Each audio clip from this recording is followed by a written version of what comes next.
The downtown streets buzzed with afternoon traffic as Amara Johnson pedaled her worn mountain bike through the maze of cars. Her messenger bag bounced against her back, filled with legal documents that needed to reach the courthouse before closing time. At 24, she had learned to navigate the city's chaos with the skill of someone who couldn't afford to be late. Every delivery meant money for rent, groceries, and her grandmother's medication. The luxury sedan sat trapped in the middle of the intersection, its hazard lights blinking weakly against the bright afternoon sun. Inside, a man in an expensive suit clutched his chest, his face twisted in agony.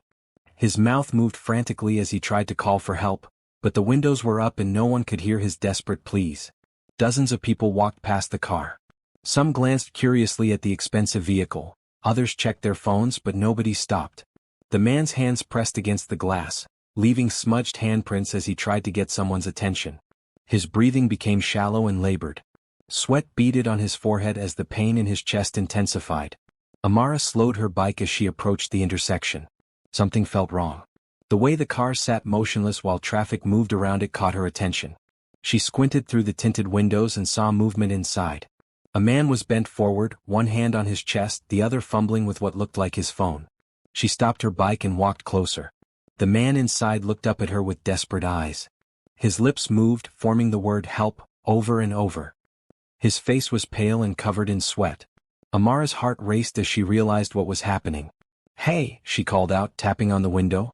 "Are you okay?" The man shook his head frantically. He pointed to his chest and then to the door handle. Amara pulled on the handle, but it was locked. She looked around at the crowd of people nearby. "This man needs help," she shouted to a group of businesspeople waiting at the crosswalk. They looked over but kept walking when the light changed. "Someone call 911, she yelled to a woman talking on her phone. The woman glanced over, shrugged, and continued her conversation as she walked away. Amara felt panic rise in her chest. The man inside the car was getting worse. His breathing was becoming more difficult, and his skin was turning a grayish color. She had seen this before when her grandfather had his heart attack 3 years ago. This man was dying and nobody cared enough to stop and help. She ran back to her bike and grabbed it by the frame. The metal was heavy in her hands, but adrenaline gave her strength. Without hesitation, she lifted the bike above her head and brought it down hard against the passenger side window. The safety glass spider webbed but didn't break completely. She hit it again, and this time the window shattered into small pieces that scattered across the leather seats. Several people stopped to stare, but no one moved to help. Amara reached through the broken window and unlocked the door. The man inside was barely conscious, his breathing shallow and irregular. She had learned CPR during her brief time studying nursing before money ran out and she had to drop out of college. "Sir, can you hear me?" she asked, gently shaking his shoulder. "I'm going to help you." The man's eyes fluttered open. "Can't breathe," he whispered. Amara quickly assessed the situation. She needed to get him out of the car and onto the ground to perform CPR properly. But first, she had to make sure his airway was clear and call for medical help. "Someone call 911 right now," she shouted to the growing crowd of onlookers. A teenage boy finally pulled out his phone and started dialing. She carefully helped the man lean back in his seat. His pulse was weak and irregular. His lips were starting to turn blue, which meant he wasn't getting enough oxygen. This was serious and she had to act fast. How could so many people just walk by when someone was dying right in front of them? What kind of world do we live in where basic human kindness has become so rare? Don't you think we all have a responsibility to help each other in times of crisis? If you believe in the power of compassion and human connection, please subscribe and share your thoughts in the comments about what you would do in this situation. The man tried to speak again, but his words came out as barely audible whispers. Amara leaned closer to hear him. "Thank you," he managed to say before his eyes closed. She checked for a pulse at his neck. It was there but very weak. She needed to start chest compressions immediately. Carefully, she helped him slide out of the car and onto the pavement beside the vehicle. The crowd of people formed a circle around them, but still no one offered to help. Amara positioned herself beside the man and placed her hands on his chest, just below the breastbone. She had practiced this technique many times but never in a real emergency. Taking a deep breath, she began the rhythmic compressions, counting out loud as she pushed hard and fast against his chest. 1, 2, 3, 4. She counted, pressing down with all her strength. After 30 compressions, she tilted his head back and checked his airway before giving him 2 rescue breaths. The sirens were getting closer, but she couldn't wait for the paramedics. She continued the cycle of compressions and breaths, sweat dripping down her face as she worked to keep this stranger alive. Her arms burned with the effort, but she didn't stop. After what felt like hours but was probably only minutes, the man coughed and his eyes opened slightly. He was breathing on his own again, though still very weak. Amara sat back on her heels, exhausted but relieved. The paramedics arrived and immediately took over his care. They asked Amara quick questions about what had happened and what she had done. She explained about breaking the window and performing CPR while they loaded the man onto a stretcher. "You saved his life," one of the paramedics told her. A few more minutes and it would have been too late. As the ambulance drove away with sirens blaring, Amara looked around at the scattered glass on the ground and her damaged bike. The crowd had dispersed, leaving her alone with the evidence of what had just happened. Her hands were shaking as the adrenaline wore off. She picked up her messenger bag and examined her bike. The frame was dented where she had used it to break the window, but it was still rideable. She had deliveries to make and rent was due tomorrow. Life had to go on even after saving someone's life. But as she pedaled away from the scene, she couldn't stop thinking about the man's desperate eyes and the way everyone else had simply walked past his car. She wondered if she would ever see him again, or if he would even remember what had happened once he recovered. What she didn't know was that the man she had saved was Jonathan Whitmore, CEO of one of the largest technology companies in the country. And he would definitely remember the young woman who had broken his car window and saved his life when no one else would help. Jonathan Whitmore opened his eyes to the steady beeping of machines and the antiseptic smell of the hospital. The cardiac care unit was quiet except for the soft footsteps of nurses checking on patients throughout the night. His chest ached where they had placed the stents to open his blocked arteries, but he was alive. "Mr. Whitmore, you're awake," said Dr. Patricia Coleman, a cardiologist who had been monitoring his condition since the surgery. "How are you feeling?" "Like I got hit by a truck," Jonathan replied, his voice hoarse. "But grateful to be here." Dr. Coleman checked his chart and adjusted one of the 4 lines. "You're very lucky. You had what we call a widowmaker heart attack. The main artery to your heart was completely blocked. Without immediate CPR you wouldn't have survived." Jonathan nodded slowly. The memories of the afternoon were still fuzzy, but he remembered the feeling of not being able to breathe and the panic when he realized he was trapped in his car. Then there was the young woman who had appeared at his window like an angel. "The woman who helped me," he said. "Do you know anything about her?" "I need to thank her." Dr. Coleman shook her head. "She left before the ambulance arrived. The paramedics said she was young, African American, riding a bike. That's all they knew. She didn't leave her name or contact information." Over the next 3 days, as Jonathan recovered in the hospital, he couldn't stop thinking about his mysterious savior. She had broken his car window without hesitation and performed CPR that saved his life. While dozens of people had walked past his car, she was the only one who stopped to help. His assistant, Rebecca Torres, visited him daily with get-well flowers from various business associates and updates on company operations. Jonathan's heart attack had made the local news, focusing mainly on how the CEO of Whitmore Industries had suffered a medical emergency downtown. "Rebecca, I need you to do something for me," Jonathan said on his 3rd day in the hospital. "I want to find the woman who saved my life." Rebecca pulled out her tablet, ready to take notes. "What information do we have?" "Not much. She was young, maybe mid-20s, African American, riding a mountain bike. She was wearing work clothes like she might have been making deliveries. She knew CPR and wasn't afraid to take action when everyone else just walked away." "I'll contact the local news stations," Rebecca suggested. "They might be willing to help us find her." Jonathan shook his head. "No media attention. I want to find her quietly. She didn't help me because of who I am or how much money I have. She helped because it was the right thing to do. I don't want to turn this into a publicity stunt." Rebecca understood. In their years of working together, she had learned that Jonathan valued genuine connections over public relations opportunities. "I'll start by checking with local courier and delivery companies. If she was making deliveries, someone might know her." When Jonathan was finally discharged from the hospital, he returned to his penthouse apartment with strict orders to rest and avoid stress. But he couldn't rest knowing that someone had saved his life and disappeared without recognition. He spent his recovery time thinking about the split-second decision she had made to help a complete stranger. Rebecca's investigation led her to several bike messenger services in the downtown area. Most companies were reluctant to share information about their employees, but she persisted. After a week of calls and visits, she found a small courier service that recognized the description. "Yeah, that sounds like Amara," said Pete Rodriguez, the owner of Quick Delivery Services. She's one of our part-time messengers. Works for us 3 days a week and has other jobs too. Real hard-working kid. Rebecca felt a surge of excitement. Is she working today? She's out on a delivery run. Should be back in about an hour. Can I ask what this is about? Rebecca chose her words carefully. Someone she helped wants to thank her properly. When Amara returned to the quick delivery office, Pete told her about the well-dressed woman who had been asking about her. Amara felt a knot of worry in her stomach. She couldn't afford to lose this job, and she hoped she hadn't done something wrong. Did she say what she wanted? Amara asked.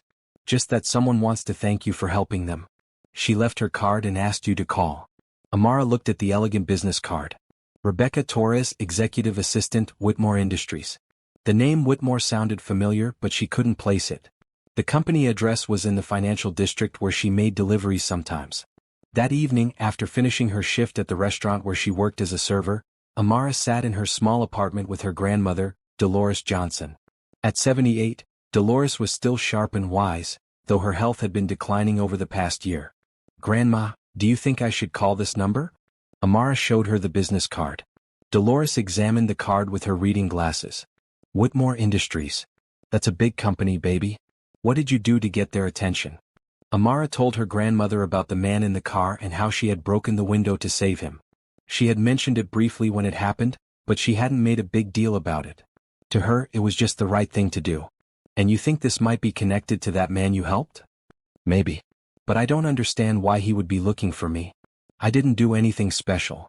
Dolores took her granddaughter's hands in her own weathered ones.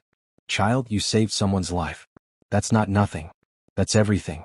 You call that number tomorrow and see what they want. Sometimes good things happen to good people. The next morning, Amara dialed the number on the business card.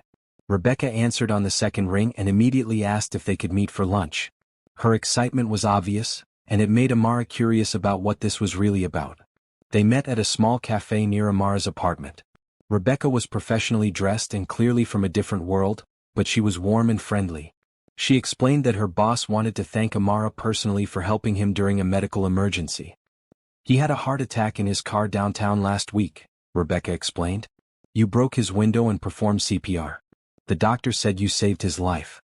Amara felt relief wash over her. She had wondered about the man several times, hoping he had recovered. Is he okay now? He's doing well thanks to you. He had surgery to open blocked arteries and he's recovering at home. He's been looking for you since he woke up in the hospital. I'm glad he's okay. That's all I wanted to know. Rebecca smiled.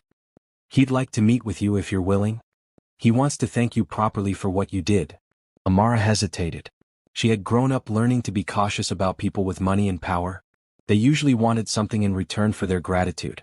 But she also remembered the desperation in the man's eyes and knew that helping him had been the right choice. Okay, she said finally. I can meet with him. Jonathan paced around his apartment, nervous about meeting the woman who had saved his life.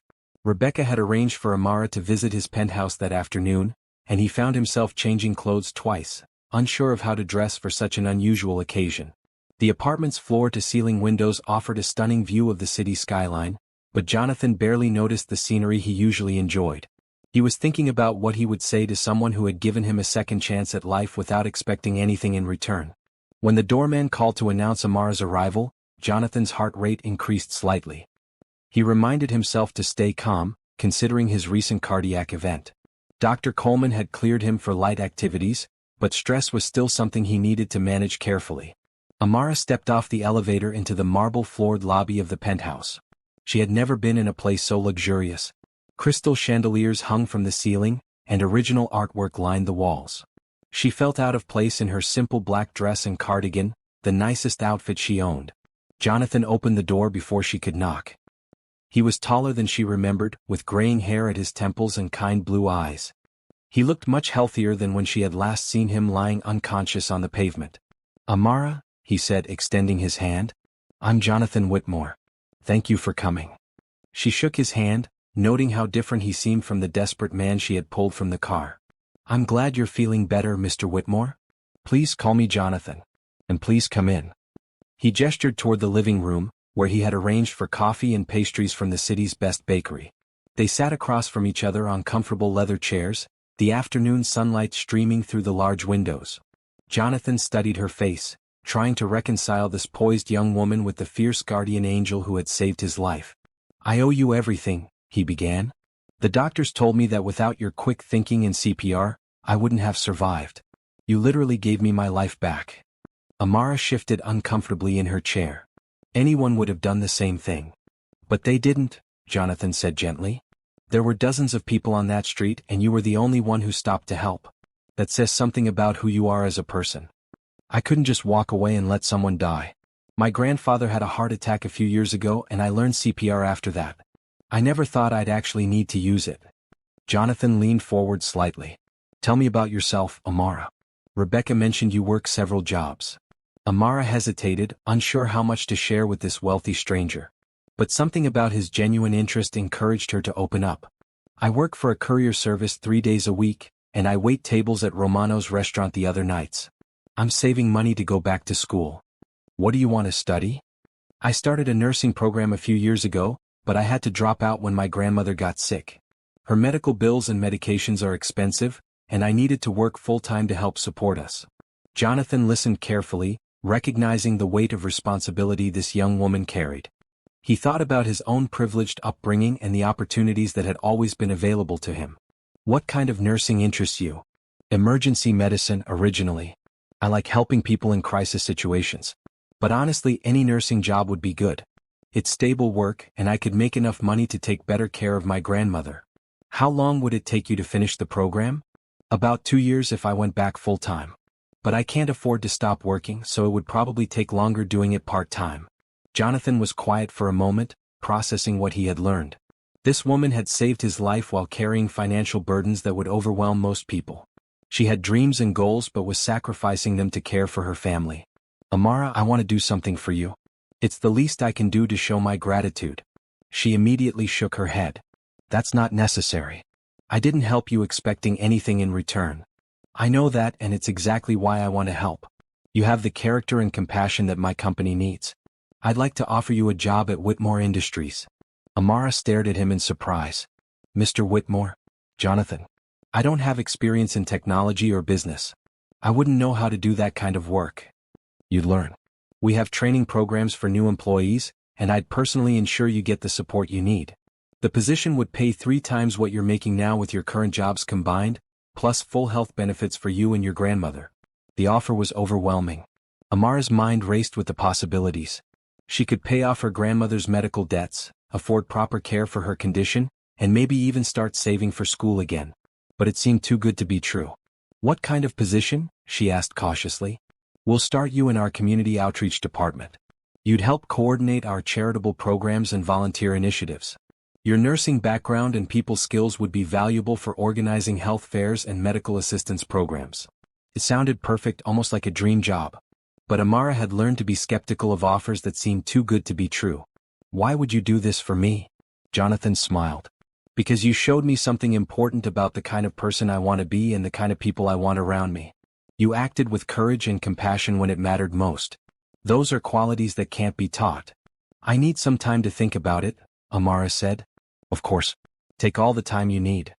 Jonathan stood and walked to his desk, returning with a folder. "Here's detailed information about the position, the salary, and the benefits package. Look it over and let me know when you're ready to decide." As Amara prepared to leave, Jonathan walked her to the elevator. "There's no pressure, Amara. Whatever you decide, I'll always be grateful for what you did. You gave me a chance to live longer and hopefully become a better person." In the elevator going down, Amara clutched the folder containing information about a future she had never imagined possible. The offer was generous beyond anything she had ever dreamed of, but she wondered if she was qualified for such a position. That evening, she spread the documents across her small kitchen table while her grandmother prepared their simple dinner. The salary alone would change their lives completely. The health insurance would cover her grandmother's medications and provide access to better doctors. "What's all this, baby?" Dolores asked, looking over Amara's shoulder. Amara explained the job offer, watching her grandmother's expression change from curiosity to amazement to concern. "That's a lot of money," Dolores said slowly. "What does he want in return?" "He says nothing. He just wants to thank me for helping him." Dolores sat down beside her granddaughter. "Rich people don't usually give away jobs like this without expecting something. You be careful, child." "But what if it's real, Grandma?" What if this is our chance to finally get ahead instead of just surviving? Dolores took her granddaughter's hands. You saved that man's life because it was the right thing to do. If he wants to help you now because it's the right thing to do, then maybe you should let him. But you go into this with your eyes open and your values intact. Amara spent the next 2 days researching Whitmore Industries and reading about Jonathan Whitmore. The company had an excellent reputation for treating employees well and supporting community programs. Jonathan himself was known for his charitable work and ethical business practices. She called Rebecca and accepted the position. Amara's first day at Whitmore Industries began with an orientation session in the company's modern downtown headquarters. The building's glass facade gleamed in the morning sunlight, and the spacious lobby featured contemporary art and comfortable seating areas where employees gathered for informal meetings. Rebecca met her at the security desk and helped her get her employee badge and access cards. Jonathan wanted to welcome you personally, but he's in meetings with the board of directors today. He asked me to make sure you have everything you need to get started. The community outreach department occupied an entire floor of the building, with open workspaces designed to encourage collaboration. Large windows provided natural light and city views that made the environment feel energizing rather than confined. This is your workspace, Rebecca said, leading Amara to a desk equipped with a new computer, office supplies and a small plant. And this is Sandra Williams, the Director of Community Outreach. She'll be your immediate supervisor. Sandra was a woman in her 50s with a warm smile and an instantly welcoming manner. She had worked for the company for over 15 years and clearly loved her job. Welcome to the team, Amara. I've heard wonderful things about you. Over the next few hours, Sandra introduced Amara to her new colleagues and explained the department's current projects. They organized health screenings for underserved communities, coordinated volunteer programs for local nonprofits, and managed scholarship funds for students pursuing careers in healthcare and technology. Your nursing background will be especially valuable for our health initiatives, Sandra explained as they reviewed upcoming projects. We're planning a series of free health fairs in neighborhoods that lack adequate medical services. Your experience would help us design programs that actually meet people's needs. Amara felt excited about the work. It combined her interest in healthcare with her desire to help people, and it seemed like a natural fit for her skills and values. The salary was exactly what Jonathan had promised, and the benefits package included full medical coverage for her grandmother. During her lunch break, she called Dolores to share how the morning had gone. Her grandmother was pleased but still cautiously optimistic about this dramatic change in their circumstances. Just remember who you are, baby, Dolores said. Don't let all that money and fancy office make you forget where you came from. I won't, Grandma. This job is about helping people just like we've always tried to do. That afternoon, Amara attended her first team meeting to discuss the upcoming health fair. The event would provide free blood pressure screenings, diabetes testing, and basic health education for residents of a low-income neighborhood across town. We need someone to coordinate with the volunteer nurses and make sure we have all the medical supplies we need, Sandra said, looking directly at Amara. Would you be interested in taking on that responsibility? Amara nodded eagerly. I'd like that very much. As the meeting concluded, Rebecca appeared in the doorway. Amara, Jonathan would like to see you in his office when you have a moment. Amara felt nervous as she rode the elevator to the executive floor. She wondered if there were additional expectations or conditions for her employment that hadn't been discussed yet. Jonathan's office was spacious but not ostentatious, with a large desk, comfortable seating area, and walls lined with books and family photographs. He looked up from his computer as she entered, his face lighting up with a genuine smile. Amara, how was your first day? It was great. Everyone has been very welcoming, and the work seems exactly like what I hope to be doing. Sandra tells me you volunteered to coordinate the medical aspects of the health fair. That's exactly the kind of initiative I hope to see from you. Amara sat in the chair across from his desk. The project sounds important. I grew up in a neighborhood like the one we're trying to serve. I know how hard it can be to get basic health care when you don't have insurance or transportation. Jonathan leaned back in his chair, impressed by her insight. That's why your perspective is so valuable. We can provide funding and volunteers, but we need someone who understands the community to make sure we're actually helping. I want to do a good job, Amara said. This opportunity means everything to me and my grandmother. You're already doing a good job just by being yourself.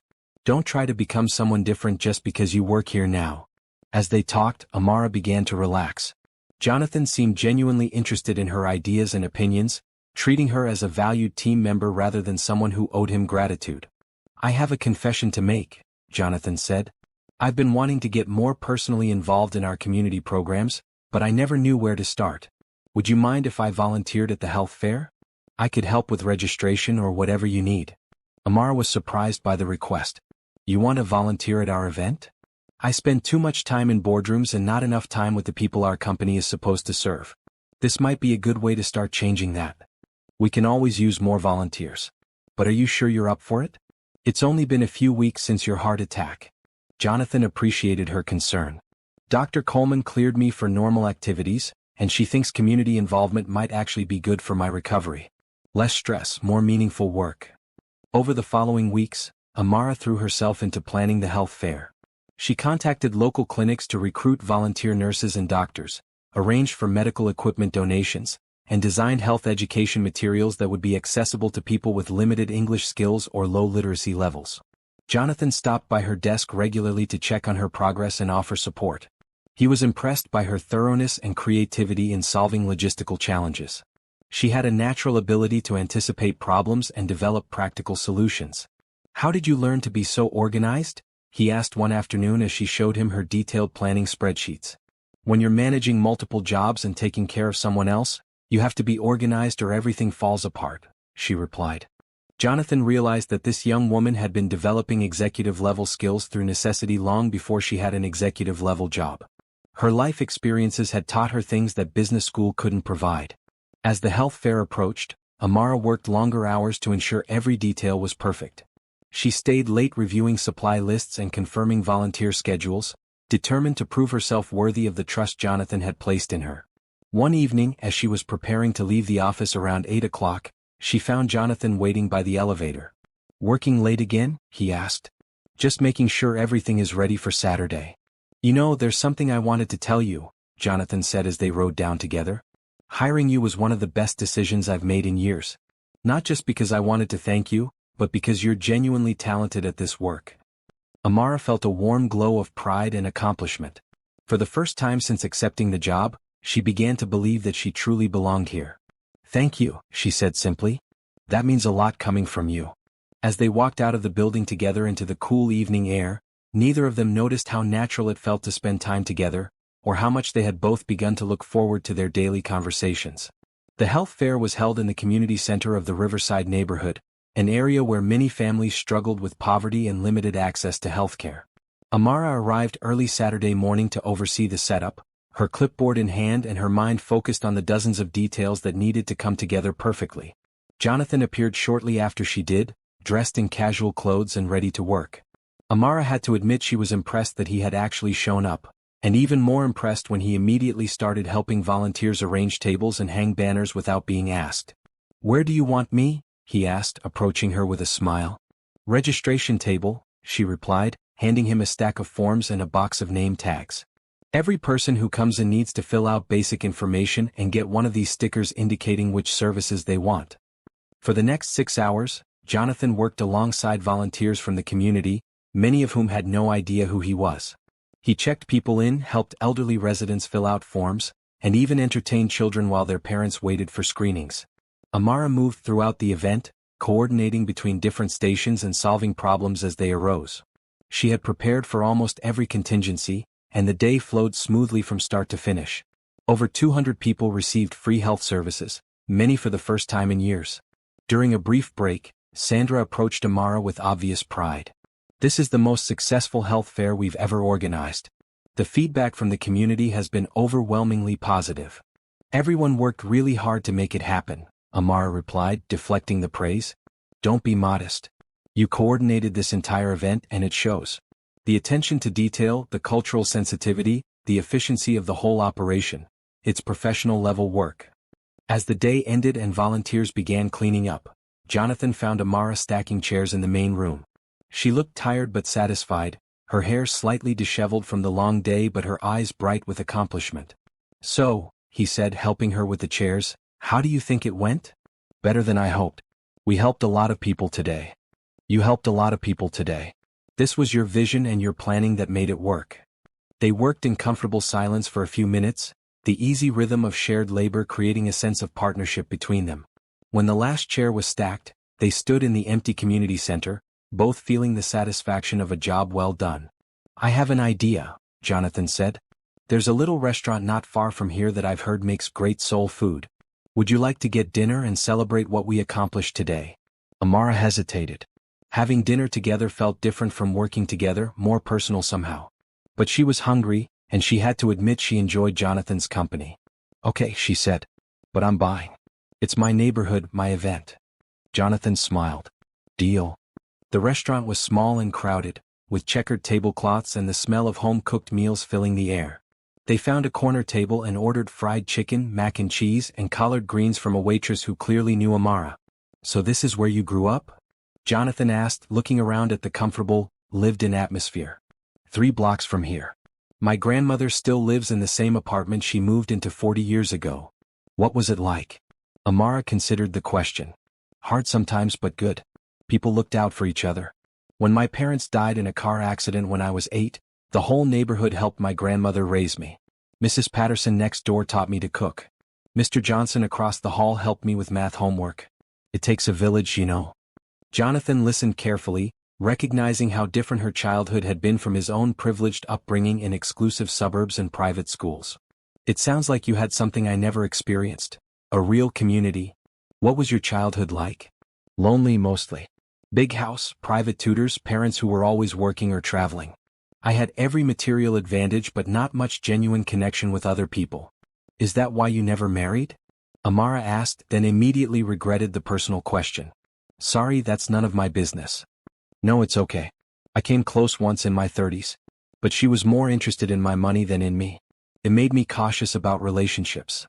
The conversation continued over dinner, each of them sharing stories and perspectives that revealed more about who they were beneath their professional roles. Amara talked about her dreams of becoming a nurse and her fears about her grandmother's declining health. Jonathan shared his struggles with feeling isolated despite his success and his desire to use his wealth for meaningful purposes.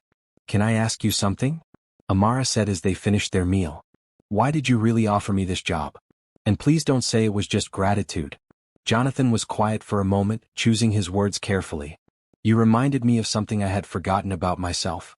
When I started my company, it was because I wanted to create something that would help people. But somewhere along the way, I got caught up in profits and market share and lost sight of the original purpose. And seeing me break your car window reminded you of that? Seeing you risk your safety to help a stranger reminded me what real courage and compassion look like. I realized I wanted to be around people who still had those qualities." As they left the restaurant, Jonathan insisted on walking Amara to her car despite her protests that the neighborhood was perfectly safe. The evening air was cool and pleasant, and they walked slowly, neither eager to end the conversation. "Would you like to have dinner again sometime?" Jonathan asked as they reached her car. "Not to celebrate work achievements, just because I enjoy talking with you." Amara felt a flutter of nervousness and excitement. She was attracted to Jonathan, but she was also aware of the huge differences in their backgrounds and circumstances. Dating her boss seemed complicated and potentially risky. "I'd like that," she said finally. "But let's take things slowly." "Slowly is perfect," Jonathan agreed. Over the following weeks, they began spending more time together outside of work. Jonathan introduced Amara to art galleries and classical music concerts she had never had the opportunity to experience. In return, she showed him parts of the city he had never seen, taking him to community festivals and local businesses that weren't listed in any guidebooks. Their colleagues began to notice the growing friendship between them, but both Jonathan and Amara were careful to maintain professional boundaries during work hours. They collaborated effectively on new community programs, with Amara's insights helping to design initiatives that truly served their intended populations. "You're different lately," Sandra commented to Amara one afternoon. "Happier, more confident." "I love this work," Amara replied truthfully. "It's more than the work. You're glowing, girl." At home, Dolores noticed the change in her granddaughter as well. Amara smiled more often and seemed less stressed about money for the first time in years. But the older woman also sensed there was something Amara wasn't telling her. "You're seeing someone," Dolores announced one evening as they watched television together. "What makes you say that?" "I raised you, child. I can tell when you're happy about a man." Amara sighed. "It's complicated, Grandma." "It always is. What's his name?" "Jonathan. He's my boss." Dolores raised an eyebrow. "The rich man who gave you the job?" "Yes." "Are you sure about this baby?" Mixing work and romance can be dangerous, especially when there's a power imbalance. I know it's risky, but he's not what I expected. He's kind and genuine, and he treats me as an equal. Rich men have a way of making women feel special until they get what they want.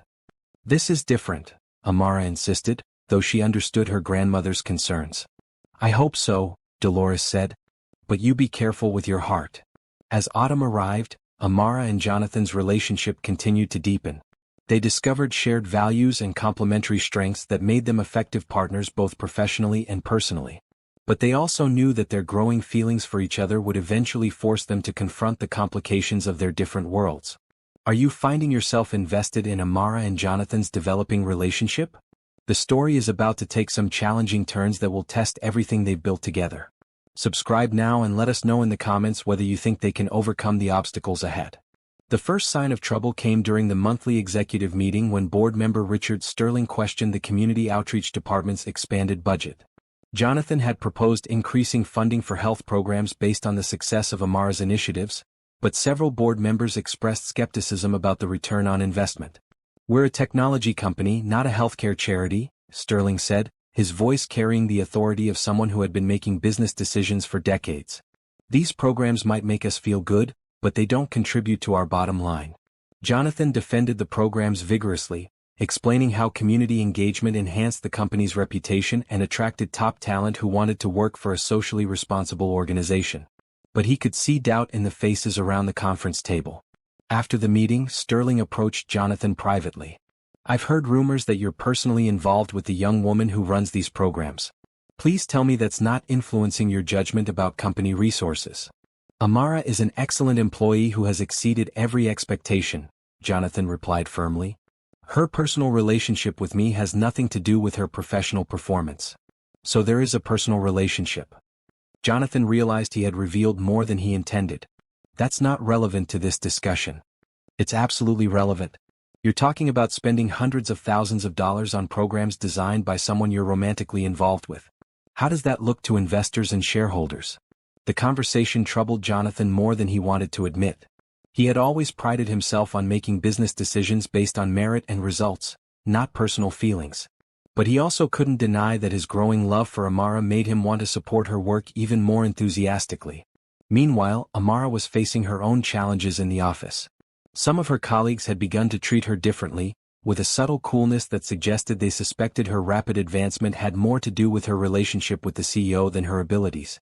Must be nice to have connections at the top, commented Jake Peterson, another community outreach coordinator, as they worked on a volunteer scheduling spreadsheet together. What's that supposed to mean? Amara asked. Come on, Amara. Everyone knows you and Jonathan are close. No one gets promoted from messenger to program coordinator in 6 months without some kind of inside track. The accusation stung because Amara had worked hard to prove herself worthy of her position. She had put in long hours, developed innovative programs, and achieved measurable results. But she couldn't deny that her relationship with Jonathan had created the appearance of favoritism. That evening, she talked to Jonathan about the tension she was experiencing at work. They were having dinner at his apartment, a weekly tradition that had developed as their relationship deepened. People are starting to question whether I earned my position or just got it because we're dating, she said. Jonathan set down his fork, his expression serious. What people are saying this? It doesn't matter who. The point is that our relationship is affecting how others see my work. Anyone who looks at your results objectively knows you've earned every opportunity you've received. But they're not looking objectively anymore. They're looking through the lens of our personal relationship. Jonathan reached across the table and took her hand. Are you having second thoughts about us? Amara hesitated. She loved Jonathan deeply, but she also valued her professional integrity and independence. I don't want to be known as the woman who slept her way to success. That's not what happened, and anyone who suggests otherwise is wrong. I know that and you know that, but perception matters. Especially in a workplace. Their conversation was interrupted by Jonathan's phone ringing. Rebecca was calling with urgent news about a story that would be published in the business section of the local newspaper the next morning. It's about your relationship with Amara, Rebecca said when Jonathan put her on speaker. Someone leaked information to a reporter, and they're running a story about potential conflicts of interest in your community program's funding. Amara felt her stomach drop. She had feared this day would come, but she wasn't prepared for how public and humiliating it would be. The article, published the next day, was carefully worded to avoid direct accusations while still raising questions about Jonathan's decision-making. It mentioned Amara's rapid advancement within the company and suggested that personal relationships might be influencing corporate charitable giving. The story created a buzz throughout Whitmore Industries. Employees whispered in hallways and speculated about the nature of their CEO's relationship with the community outreach coordinator. Some defended both Jonathan and Amara, but others felt vindicated in their suspicions about favoritism. Sandra called Amara into her office late that morning. Her expression was sympathetic but concerned. "I have to ask you directly," Sandra said. "Are you and Jonathan involved romantically?"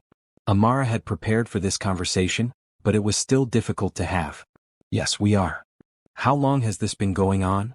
"We started spending time together outside of work about 2 months ago." Sandra sighed. "Amara, you're one of the most talented people I've ever worked with. Your programs have been incredibly successful, and your work ethic is exceptional. But this situation puts both you and the company in a difficult position." "I know. That's why I've been careful to maintain professional boundaries during work hours. It's not enough anymore.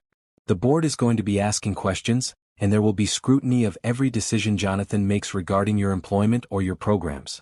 "What are you saying?" "I'm saying you might want to consider whether this relationship is worth the professional risks you're both taking." That afternoon, Amara found herself questioning everything she had built over the past several months. She loved her job and believed in the work she was doing, but she also loved Jonathan and couldn't imagine giving up their relationship.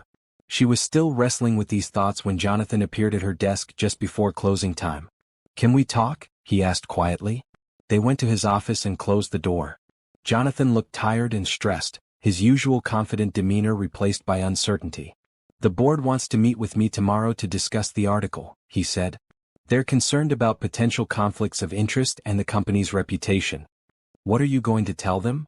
"The truth. That our relationship is personal and has never influenced my professional decisions about you or your programs." "But will they believe that?" Jonathan was quiet for a moment. "I don't know." Amara stood up and walked to the window looking out at the city below. "Maybe we should step back from each other for a while. Until this controversy dies down." "Is that what you want?" "No," she said honestly. "But I don't want to be the reason you lose credibility with your board or the reason people question the value of community programs." Jonathan joined her at the window. "The board meeting tomorrow will determine what happens next. Let's wait and see what they say before we make any decisions about our relationship." That night, both of them lay awake in their separate homes, wondering if their love was strong enough to survive the pressures that threatened to tear them apart. They had found something precious in each other, but the world seemed determined to convince them that people from different backgrounds couldn't build a life together. The next morning would bring answers, but neither of them was sure they were ready to hear them. The boardroom at Whitmore Industries was unusually tense as Jonathan faced the 12 members of the board of directors. Richard Sterling led the questioning, his tone formal and prosecutorial. "Jonathan, we need to discuss the implications of your personal relationship with Ms. Johnson," Sterling began. "The company's reputation is being questioned, and some of our major investors are expressing concerns." "What specific concerns?" Jonathan asked, keeping his voice steady. "That personal relationships are influencing corporate decision-making. That charitable programs are being funded based on romantic involvement rather than business merit." Board member Patricia Hoffman leaned forward. "We've reviewed the budget increases for community outreach over the past 6 months. The spending has nearly doubled since Ms. Johnson joined the company." "And the results have more than doubled," Jonathan replied. "We've served 3 times as many people, received extensive positive media coverage, and improved our employee satisfaction ratings significantly." "But at what cost?" Sterling interjected. "And how do we know these results would have been achieved if Ms. Johnson weren't personally involved with you?" Jonathan had prepared for this question, but it still frustrated him. "Because every program she's developed has clear metrics and measurable outcomes. Her work speaks for itself." "Nevertheless," said board member Thomas Crawford, "the appearance of impropriety is damaging our reputation. Some of our largest corporate clients are questioning whether they want to do business with a company that appears to make decisions based on personal relationships." The meeting continued for over an hour, with Jonathan defending both Amara's qualifications and his own professional integrity. But he could see that several board members remained skeptical about his ability to separate personal feelings from business decisions. Finally, Sterling presented the board's recommendation. We think it would be best if Ms. Johnson were transferred to another department, away from community outreach and away from your direct oversight. This would remove any appearance of conflict of interest. Absolutely not, Jonathan said firmly. Amara has built those programs from the ground up. Moving her would be devastating to the communities we serve and unfair to someone who has done exceptional work. Then perhaps you should reconsider the personal relationship, Hoffman suggested. Jonathan stood up, his patience finally exhausted. I will not allow this board to dictate my personal life or to punish an excellent employee because of her relationship with me. Amara Johnson has earned every opportunity she's received through hard work and proven results. Jonathan, Sterling said in a warning tone, you need to consider what's best for the company. I am considering what's best for the company. And what's best is keeping talented people who share our values and deliver results. The meeting ended without resolution, with the board agreeing to table the discussion for a week while they considered their options. Jonathan left the conference room knowing that his relationship with Amara had become a major issue that threatened both her career and his leadership position. Meanwhile, Amara spent the day trying to focus on her work while dealing with the stares and whispers of colleagues who had read the newspaper article. Some people were supportive, but others clearly questioned her motives and qualifications. During lunch, she sat alone in the company cafeteria, picking at a salad she didn't really want. She was lost in thought when Sandra approached with her own lunch tray. Mind if I join you? Sandra asked. Of course not. They ate in silence for a few minutes before Sandra spoke. I've been thinking about our conversation yesterday. About the challenges you're facing because of your relationship with Jonathan. I know what you're going to say. That I should end it for the good of my career. Actually, that's not what I was going to say. Sandra paused, choosing her words carefully. I've worked in corporate environments for 25 years, and I've seen a lot of talented women sacrifice their personal happiness for professional advancement. Amara looked up, surprised by this direction. I've also seen what you've accomplished in just 6 months, Sandra continued. The health fairs, the volunteer programs, the partnership with local clinics. These initiatives have changed lives. And they happened because of your vision and leadership. But people think I only got the opportunity because of Jonathan. Some people will always look for reasons to diminish a woman's achievements, especially a young black woman in a predominantly white corporate environment. You can't let their prejudices define your worth. So what are you saying? I'm saying that if you love Jonathan and he loves you, don't let other people's opinions destroy something real. But also don't let anyone convince you that you haven't earned your place here through your own merit. That afternoon, Amara made a decision.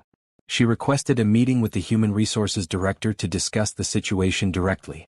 She wanted to address the concerns about her relationship with Jonathan head-on rather than allowing rumors and speculation to continue. HR Director Michael Chen listened carefully as Amara explained her perspective on the situation. She acknowledged that her relationship with Jonathan created the appearance of conflict of interest but insisted that her work performance should be evaluated on its own merits. I understand why people have questions, she said. But I've documented every program I've developed, every result I've achieved, and every decision I've made. My work can be reviewed objectively by anyone. What would you recommend as a solution? Chen asked. Independent evaluation of my programs by an outside consultant. If the results don't justify the investment, I'll accept reassignment or termination. But if they do, I hope the company will judge me based on performance rather than personal relationships. Chen was impressed by her directness and professionalism. I'll discuss your proposal with the board. That evening, Jonathan appeared at Amara's apartment, looking exhausted from his day of meetings and political maneuvering. She made him coffee and they sat together on her small couch, both feeling the weight of the decisions they faced. How did the board meeting go? She asked. They want you transferred to another department or they want us to end our relationship. Amara nodded. She had expected as much. And what did you tell them? That I won't sacrifice either you or our relationship to satisfy their concerns. Jonathan, you can't risk your position as CEO because of me. My position isn't worth having if it means I can't make decisions based on merit and results. They held each other in the quiet of her apartment, both understanding that the coming days would test their resolve and their love in ways they had never anticipated. I talked to HR today, Amara said. I suggested an independent evaluation of my programs. If they prove their worth objectively, maybe the board will back down. That's a good idea. Your work can withstand any scrutiny. And if it can't? Then we'll face whatever comes next together. Outside, the city lights twinkled in the darkness, and inside, two people who had found love against the odds prepared to fight for their right to build a future together. Dolores Johnson sat in her favorite armchair, watching her granddaughter pace anxiously around their small living room. Amara had been agitated for days, ever since the newspaper article had made her relationship with Jonathan public knowledge and complicated her professional life. "Child, you're going to wear a hole in that carpet," Dolores said gently. Amara stopped pacing and looked at her grandmother. At 78, Dolores still possessed the sharp wisdom that had guided Amara through every major decision in her life. Her health had been declining over the past year, but her mind remained clear and her advice always worth hearing. "I don't know what to do, Grandma. I love Jonathan, but this situation is affecting everything. My job, my reputation, people I work with." "Sit down here beside me," Dolores patted the arm of her chair. "Let's talk about this properly." Amara settled on the floor next to her grandmother's chair, resting her head against the familiar comfort of Dolores's knee. It was a position that reminded both of them of countless conversations throughout Amara's childhood and adolescence. "Tell me about this man," Dolores said. "Not about his money or his company. Tell me about who he is when it's just the two of you." Amara considered the question carefully. "He's kind, Grandma. Really kind, not just polite. He listens when I talk and he remembers things that matter to me. He asks about you all the time and genuinely cares about your health." "What else?" "He's been alone for most of his life, but he's not bitter about it. He wants to use his success to help people, but he never had anyone to show him how. When we work together on programs for the community, he gets excited like a little kid learning something new." Dolores nodded thoughtfully. "And how does he treat you when other people are around?" "With respect. He never talks down to me or makes me feel like I'm not smart enough to be in the room. Even when we disagree about something, he values my opinion." "Does he try to change you?" "No. If anything, he encourages me to be more confident about my ideas and abilities." Dolores was quiet for several minutes, her weathered hands gently stroking Amara's hair. She was thinking about her own experiences with love and loss, and about the hard-won wisdom that came from nearly 8 decades of life. "Baby, let me tell you something about love," she said finally. "Real love is rare. Most people go their whole lives without finding someone who truly sees them and accepts them completely. When you find that kind of love, you don't let other people's fears and prejudices chase it away." "But what about my career? What about the work I want to do? What about it? You think you can't help people and love someone at the same time?" "It's not that simple, Grandma. People are saying I only got my job because of Jonathan." Dolores's eyes flashed with sudden fire. "And what do you say?" "I say I earned my position through hard work and results."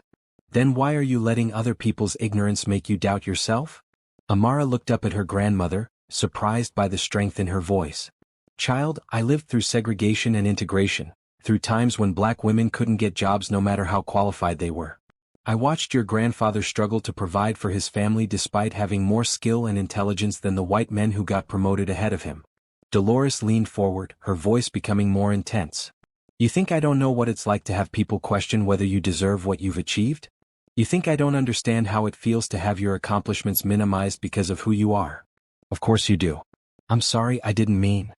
"Listen to me carefully. You have something that generations of women in our family never had. You have education, opportunity, and a chance to make a real difference in the world. Don't you dare let anyone make you feel ashamed of success just because you also found love." Amara felt tears welling up in her eyes. Her grandmother's words carried the weight of family history and hard-won wisdom. "But what if I lose everything? What if you gain everything? What if this man loves you enough to stand beside you against the world? What if together you can do more good than either of you could do alone? You really think I should stay with him?" Dolores smiled, her expression softening. "I think you should bring him here so I can meet him properly. If he wants to be part of this family, he needs to sit at my kitchen table and let me look him in the eye." The next evening, Amara called Jonathan and invited him to dinner at her grandmother's apartment. He accepted immediately, though she could hear the nervousness in his voice. He understood that Dolores's approval was important to Amara, and he wanted desperately to make a good impression. Jonathan arrived with flowers for Dolores and a homemade apple pie from a bakery he had researched carefully. He wore casual clothes and a humble expression, clearly understanding that this was Dolores's domain and he was a guest seeking acceptance. "So you're the man who's been keeping my granddaughter up at night worrying," Dolores said as she led him into the apartment. "I hope I can help put some of those worries to rest," Jonathan replied. Dinner was simple but delicious. Fried chicken, mashed potatoes, green beans and cornbread that Dolores had made from scratch despite her arthritis. Jonathan ate with obvious appreciation and complimented the cooking without seeming patronizing. "Amara tells me you had a heart attack," Dolores said during the main course. "Yes, ma'am. A serious one. Your granddaughter saved my life. She's always been one to help people in trouble. Sometimes I worry she cares more about other people than she does about herself." Jonathan glanced at Amara, understanding the subtle message in Dolores's words.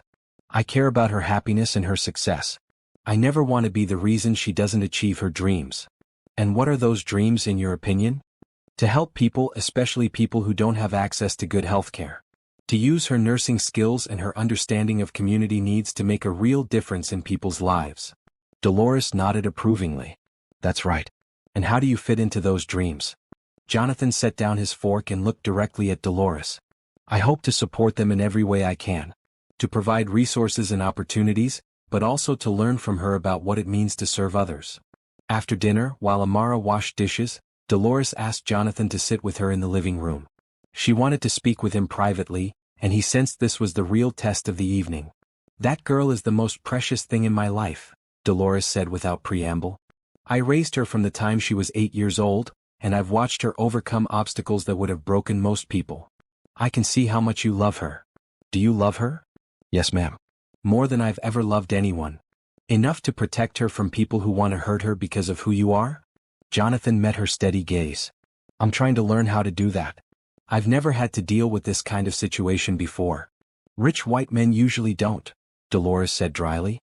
"You're right. I've been privileged my entire life. But I'm beginning to understand what Amara faces because of our relationship, and I want to be strong enough to stand with her." Dolores studied his face for a long moment. "You seem like a good man, Jonathan. But good intentions aren't enough. If you're going to be with my granddaughter, you need to understand that her world is different from yours. People will judge her more harshly, expect more from her, and give her less credit for her achievements. I'm learning that. Are you willing to fight for her? Really fight even if it costs you something?" "Yes." "Even if it costs you everything?" Jonathan didn't hesitate. "Yes." Dolores smiled for the first time that evening. "Then you might just be worthy of her." When Amara returned from the kitchen, she found her grandmother and Jonathan deep in conversation about community health programs and the importance of cultural sensitivity in healthcare delivery. Jonathan was listening intently to Dolores's stories about neighborhood health challenges, taking mental notes about approaches Amara's programs might incorporate. As the evening ended, Dolores hugged Jonathan goodbye with genuine warmth. "You come back soon," she told him. "And next time I'll make my famous sweet potato pie." Walking to his car, Jonathan felt a sense of acceptance and belonging he had never experienced before. Dolores had welcomed him into their family, but she had also made clear her expectations for how he would treat and protect Amara. "She likes you," Amara said as they stood beside his car. "I like her too. She's remarkable." "She also gave you her blessing, didn't she?" Jonathan smiled. "She told me I might be worthy of you. That's probably the highest compliment I've ever received." As he drove home, Jonathan felt a new sense of clarity about their relationship and their future. Dolores's wisdom had helped him understand that love wasn't just about feeling good together, it was about being willing to face the world together, especially when the world wasn't always welcoming. The next morning he would make a decision that would change everything. Jonathan arrived at the office early Monday morning with a sense of purpose he hadn't felt in months. The weekend conversations with Dolores had clarified his priorities and strengthened his resolve. He was done allowing other people's fears and prejudices to dictate his personal life or his professional decisions. His first call was to Rebecca, asking her to schedule an emergency board meeting for that afternoon. His second call was to Michael Chen in Human Resources, requesting the preliminary results of the independent evaluation of Amara's community programs. The outside consultant finished her review on Friday, Chen reported. "The results are impressive. Ms. Johnson's programs have served over 1,500 people in 6 months, with measurably improved health outcomes and extremely positive community feedback. The cost per person served is actually lower than industry standards for similar programs." "Send me the full report," Jonathan said. "I want every detail." By noon, Jonathan had reviewed the consultant's findings and prepared for what he knew would be the most important board meeting of his career. The data supported everything he had believed about Amara's work. She had designed and implemented programs that were both effective and efficient, achieving remarkable results with limited resources. The board meeting began with the same tense atmosphere that had characterized their previous discussion. Richard Sterling opened with renewed concerns about the company's reputation and the need to address the conflict of interest situation decisively. "We've received calls from 3 major clients expressing discomfort with the current situation," Sterling announced. "They're questioning whether Whitmore Industries can be trusted to make objective business decisions." Jonathan listened patiently to each board member's concerns before responding. When they finished, he stood and distributed copies of the independent evaluation report. "Before we make any decisions about Ms. Johnson's employment or my personal life, I want you to review objective data about her professional performance." The board members read through the report in silence. The consultant's findings were unequivocal. Amara's programs were exceptionally well designed and highly effective, delivering measurable value to both the communities served and the company's reputation. "These results are impressive," admitted Patricia Hoffman, "but they don't address the perception problem." "Then let's address the perception problem directly," Jonathan said. "I'm proposing that we be completely transparent about Ms. Johnson's qualifications and achievements. Instead of hiding from questions about our relationship, let's demonstrate why she earned her position through merit." "What do you mean by transparent?" asked Thomas Crawford. "I mean we showcase her work publicly. We invite media coverage of her programs, we submit her initiatives for industry awards, and we let her results speak for themselves." Sterling frowned. "That could backfire. More media attention might amplify the controversy. Or it might show the world what I already know, that Amara Johnson is one of the most talented people this company has ever employed." Jonathan paused, looking around the table at each board member. "I'm also announcing that Ms. Johnson and I are engaged to be married." The room fell silent. Several board members exchanged glances, clearly surprised by this development. "We're not hiding our relationship anymore," Jonathan continued. "We're not allowing speculation and rumors to define us. We're 2 people who fell in love while working together, and we're going to build a life together based on shared values and mutual respect." "Jonathan," Sterling said slowly, "are you sure this is wise? Making such a public commitment at this time could intensify the scrutiny. I'm tired of making decisions based on fear of scrutiny. Amara and I are getting married because we love each other and because we believe we can do more good together than apart." Board member Eleanor Martinez, who had been quiet throughout the meeting, finally spoke. "I've reviewed Ms. Johnson's work and it's exemplary. I've also watched this company struggle to find authentic ways to connect with diverse communities. Maybe instead of seeing this relationship as a liability, we should see it as an asset." "How so?" Crawford asked. "Authenticity matters to consumers and employees, especially younger demographics. A CEO who marries someone from the community he's trying to serve, someone who understands those needs firsthand, could actually strengthen our brand." The discussion continued for another hour, with the board gradually moving toward acceptance of the situation. The independent evaluation had provided objective validation of Amara's qualifications, and Jonathan's willingness to make their relationship official demonstrated his commitment to transparency. Finally, Sterling called for a vote of confidence in Jonathan's leadership. The result was 10 votes in favor, 2 abstentions, and no votes against. It wasn't unanimous, but it was enough to give Jonathan the support he needed to move forward. After the meeting, Jonathan drove directly to Amara's apartment. She was waiting for him, having spent the day anxiously wondering about the outcome of the board meeting. He found her sitting on her small balcony, looking out at the city skyline. "How did it go?" she asked as he joined her outside. "Better than I hoped." He sat beside her and took her hands in his. "The independent evaluation of your programs was overwhelmingly positive. The board voted to continue supporting your work." Amara felt a wave of relief wash over her. "And us? I told them we're getting married." "You what?" Amara stared at him in shock. Jonathan reached into his jacket pocket and pulled out a small velvet box. "I told them we're getting married because I'm hoping you'll say yes to this." He opened the box to reveal a beautiful but understated diamond ring. It wasn't ostentatious or flashy, but it was elegant and clearly chosen with care. "Amara Johnson, will you marry me? Will you build a life with me based on love and shared purpose? Will you help me become the kind of man who deserves someone as extraordinary as you?" Tears welled up in Amara's eyes as she looked at the ring and then at Jonathan's hopeful face. "Are you sure about this? Really sure? Because once we're married, there's no hiding from who we are or what we mean to each other." "I'm absolutely sure. I love you and I want the whole world to know it." "Then yes," she said, laughing through her tears. Yes, I'll marry you. Jonathan slipped the ring onto her finger, and they kissed as the sun set over the city where they had first met. In that moment, all the challenges and uncertainties of the past few months seemed manageable compared to the strength of what they had built together. I want to call Grandma, Amara said, admiring the ring on her finger. She already knows, Jonathan admitted. I asked her permission yesterday before she gave me her blessing. You asked my grandmother for permission to marry me? I asked for her blessing. There's a difference. I know you make your own decisions, but her approval matters to you, so it matters to me. Amara kissed him again, overwhelmed by how well he understood her and her family. What did she say? She said it was about time. They spent the evening making calls to share their news. Rebecca was thrilled, Sandra was delighted, and even some of the colleagues who had been skeptical about their relationship offered congratulations and support. As they lay together that night in Amara's small bed, talking about their future and their dreams, both of them felt a sense of peace they hadn't experienced in months.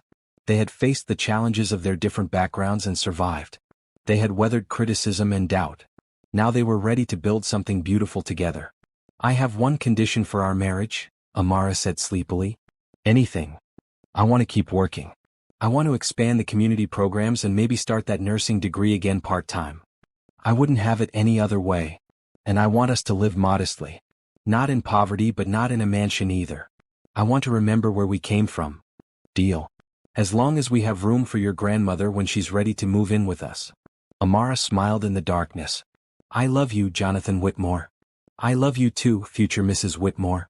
Outside their window, the city hummed with life and possibility, and inside, two people who had found love across different worlds planned a future that would honor both their dreams and their values. 6 months later, on a perfect spring morning, Amara stood in the bridal preparation room of the community center where she and Jonathan had organized their first health fair together. It seemed fitting that they would begin their married life in the same place where they had discovered their shared commitment to serving others. The wedding dress she wore was elegant but simple, chosen with Dolores's help and paid for with Amara's own money despite Jonathan's offers to cover all the wedding expenses. She had wanted to contribute equally to their special day, maintaining the independence and self-reliance that had attracted Jonathan to her in the first place. You look beautiful, baby, Dolores said, adjusting the simple pearl necklace that had belonged to Amara's mother. At 79, Dolores had rallied her strength for this important day, determined to see her granddaughter married to the man who had won both their hearts. Are you sure about this dress, Grandma? It's not too plain? Child, you could wear a paper bag and that man would think you're the most beautiful woman in the world. The dress is perfect because it's you. Through the window, they could see guests arriving for the outdoor ceremony. Jonathan had wanted a large, elaborate wedding at the country club where his family had celebrated important occasions for generations. But Amara had preferred something smaller and more meaningful, surrounded by the community that had shaped her life.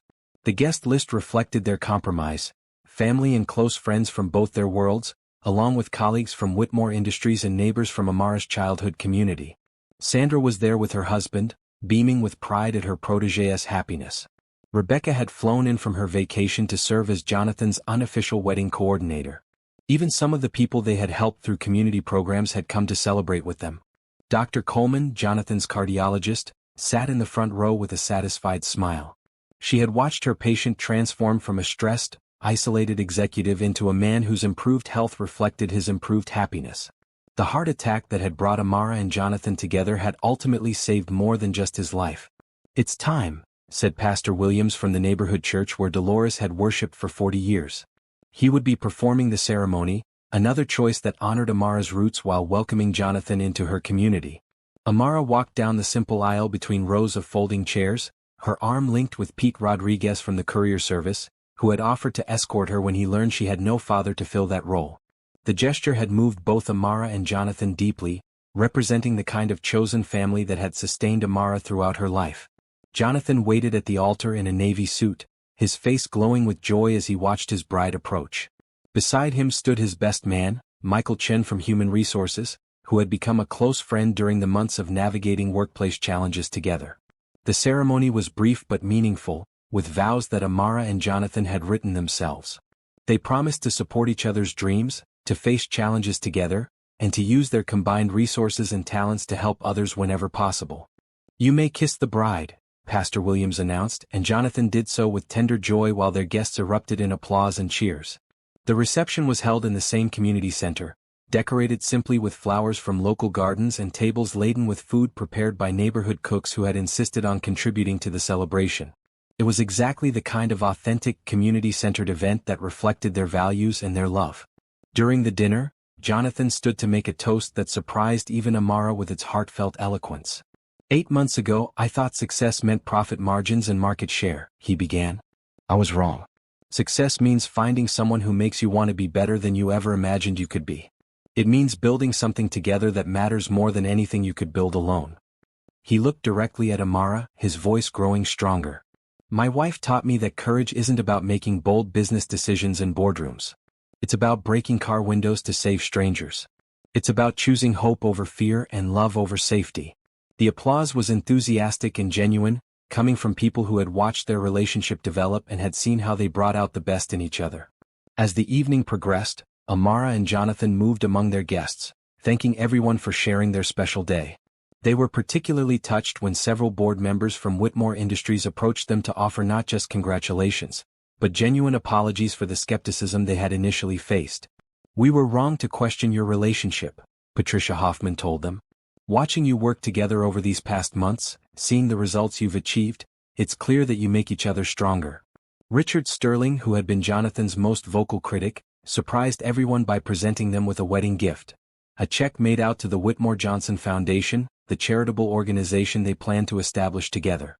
Consider this seed money for whatever good work you want to do together, he said with a rare smile. The biggest surprise of the evening came when Sandra approached the microphone to make an announcement. I have news that I couldn't wait to share, she said, grinning at the newlyweds. The community health programs that Amara designed have been nominated for the National Excellence in Community Service Award. The ceremony is next month in Washington, D.C. The crowd erupted in applause and cheers. Amara felt overwhelmed by the recognition, not just for herself but for the validation it provided for all the work they had done together. As the evening wound down, Amara and Jonathan found themselves alone for a few minutes on the small balcony outside the community center. The city sparkled below them, and they could hear the sounds of their guests continuing to celebrate inside. No regrets? Jonathan asked, taking his wife's hands in his. None, Amara replied. This is exactly what I wanted. All of it. Even the part where you're married to a reformed corporate executive who still has a lot to learn about community service? Especially that part. I like the idea of spending the rest of my life teaching you things. They kissed under the stars, surrounded by the sounds of family and friends celebrating their love. In the months ahead, they would face new challenges as they built their life together and expanded their charitable work. There would be times when their different backgrounds created misunderstandings, and moments when the demands of running both a business and a foundation would strain their patience. But they would face all of it together, supported by the love they had found in each other and the community they had built around them. Jonathan's near-death experience had brought them together, but their shared values and commitment to service would keep them together. 6 months after the wedding, the Whitmore Johnson Foundation had established health clinics in 3 underserved neighborhoods. Amara had returned to school part-time to complete her nursing degree, while continuing to oversee community programs that now served over 5,000 people annually. Jonathan had restructured Whitmore Industries to prioritize social responsibility alongside profitability, making the company a model for ethical business practices in the technology sector. The changes had actually improved the company's financial performance, attracting top talent and loyal customers who valued authentic corporate citizenship. Dolores had moved into the guest house on the modest property they had purchased together, staying close to her granddaughter while maintaining her independence. Her health had stabilized with access to better medical care, and she had become Jonathan's unofficial advisor on community relations and cultural sensitivity. One evening, as they sat together reviewing applications for foundation grants, Amara looked up at her husband with a content smile. Do you remember what you asked me that first day in your apartment? About anyone helping you? I remember. I said anyone would have done the same thing. I was wrong. How so? Not anyone would have done what you did afterward.